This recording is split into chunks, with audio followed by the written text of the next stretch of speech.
When it comes to dating, we tend to carry a checklist of do's and don'ts for potential romantic partners. But what if I told you that your checklist that you have right now might be holding you back? A new study from the University of Toronto Scarborough found the attributes you think you like in a romantic partner and what you actually like can be very different.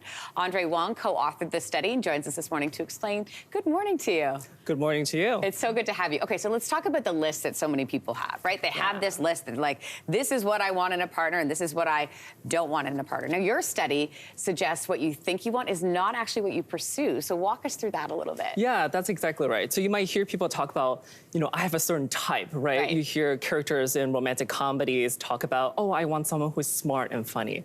So my colleagues and I wanted to know, do these ideas that we have about the romantic partners we want really matter? So in other words, does how much you think you like intelligence or sense of humor actually mean that you're attracted to more, smart and funny people? And our research suggests that's not necessarily the case. So what we think we like can end up looking quite different from what we actually we actually pursue. Yeah. Okay, so walk us back a little bit. What does this study look like? Like, how did you come up with the information and the results? Yeah, so we ran 4 studies across 1,300 participants, and these are 18 to 35-year-olds, all race, ethnicities, gender, sexual orientations.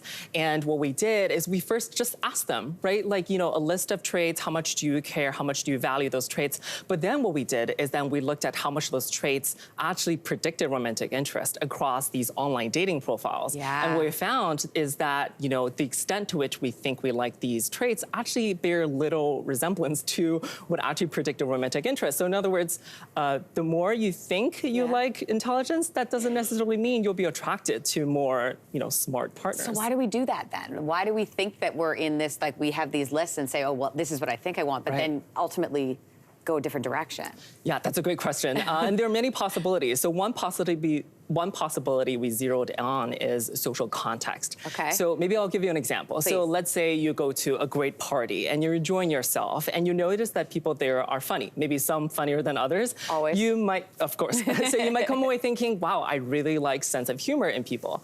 But in reality, it might not have been the sense of humor that that really drives your romantic attraction. It's just that you're enjoying yourself, you're having a good time. Maybe the people there are very likable, but now you have these rose-tinted glasses on, right? Because you enjoy yourself, you think that sense of humor is what drove your romantic interest, even if in reality it wasn't. So that's so interesting. So it's basically like, it's how you felt in the situation. Right. Absolutely. Okay, so you talked about online dating and dating apps. So it makes me wonder about, you're filling out these forms and stuff. Let's say you're signing compatibility questionnaire. So that how does this study play into, if let's say somebody watching right now, they're like, okay, well, I'm going on the dating app. It's Valentine's Day. I'm going to search somebody out. So what can they take from this knowledge of this study and sort of pursue and go forward? Yeah. So I'm no dating coach, but what this research suggests is maybe we shouldn't be so constrained by the ideas we have in our heads, right? So, what we know from relationship science is that it's actually really hard to predict romantic attraction, this kind of unique bond between two people ahead of time. So you really got to put people in a room and get them to connect with each other. So when it comes to dating apps, maybe, trust your gut for sure. You don't want to force yourself, but also be open to possibilities. You might not. That's the key, right, Andre? Yeah, I'm thinking, I'm just picturing a scenario where you're on a date with somebody for the first time and they're not checking those boxes that you have in your head. But maybe if you throw that list out the window and open yourself up to the possibility. Yeah, exactly. Someone may not check all your boxes, but they can still sweep you off your feet if you give them a chance. And especially as we head into Valentine's Day. Absolutely. Andre, thanks so much for walking us through all of that information today. Of course. Great it's to a pleasure to be here. Hey, thanks for watching. If you liked this, be sure to subscribe here, or you can check out more Your Morning videos right here.